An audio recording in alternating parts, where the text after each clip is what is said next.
Pasangan suami istri di Depok ditetapkan sebagai tersangka setelah saling lapor dugaan kasus kekerasan dalam rumah tangga.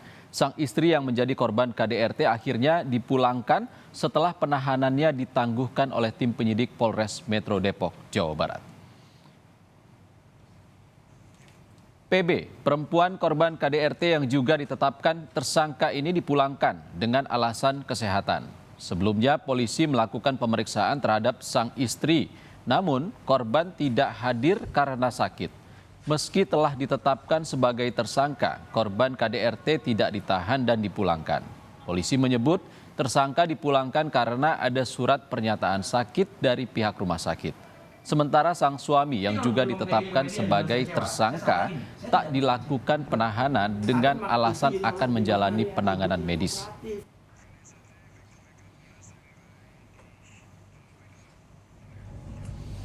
Usai kasus ini mencuat dan viral di media sosial, Kapolda Metro Jaya Irjen Pol Karyoto langsung mendatangi Polres Metro Depok. Kapolda Metro Jaya meninjau perkembangan penanganan kasus kekerasan dalam rumah tangga yang saat ini ditangani Polres Metro Depok. Kapolda menyebut saat kasusnya ditahan sementara atau di-hold hingga kondisi sang suami pulih. Kepolisian akan mengupayakan mediasi perdamaian atau jalur restoratif justice untuk pasangan suami istri itu. Ya, sementara kita hold dulu, karena yang sebelah suami perlu pengobatan terhadap akibat kekerasan itu, yang istri biar diberikan waktu untuk ya istilahnya kontemplasi lah, apakah kira-kira nanti dalam waktu tertentu kira-kira sudah kondisi baik, semuanya akan kami pertemukan kembali. Banyak sudah bisa dalam kondisi yang baik-baik, akan kita pertemukan kembali. Kalau memungkinkan untuk restoratif justice, kami akan lakukan.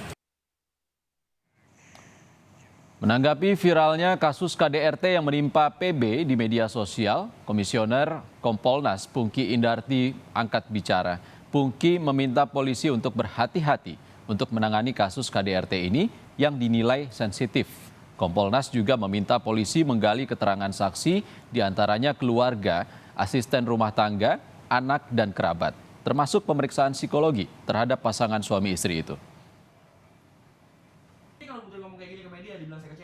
Penyidik mesti harus berhati-hati menggunakan mindset yang berperspektif gender, yang sensitif gender, sehingga tidak gegabah dalam melaksanakan kebijakan-kebijakan, termasuk juga kebijakan penahanan.